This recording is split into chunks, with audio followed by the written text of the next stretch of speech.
বিশ্বের বিভিন্ন শহরে দিন দিন বাড়ছে বায়ু দূষণ। দীর্ঘদিন ধরে মেগা সিটি ঢাকাও বায়ু দূষণের কবলে। বিশেষ করে শীতের সময় দূষিত শহরের তালিকায় প্রায় প্রতিদিনই শীর্ষ 3-এ থাকছে ঢাকার নাম। গতকালের মতো আজও বায়ু দূষণের তালিকায় ঢাকার অবস্থান বিশ্বে তৃতীয়। বাতাসের মানও খুবই অস্বাস্থ্যকর। আজ সকালে বায়ুমানের সূচক অনুযায়ী ঢাকার বাতাসের মান ছিল 221 স্কোর।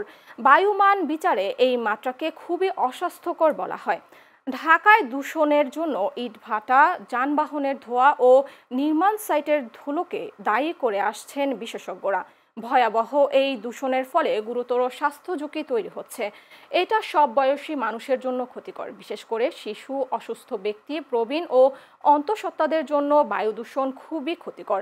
নগর পরিকল্পনাবিদদের মতে ঢাকার বায়ু দূষণ ধারাবাহিকভাবেই উদ্বেগজনক। বায়ু দূষণের অনেক উৎসের মধ্যে ইদানিং নির্মাণযোগ্য উঠে এসেছে। ভবন বা অবকাঠামো নির্মাণে আদর্শ মান মানা হয় না। সরকারি ও বেসরকারি সব উন্নয়ন কাজ উন্মুক্তভাবে করা হচ্ছে।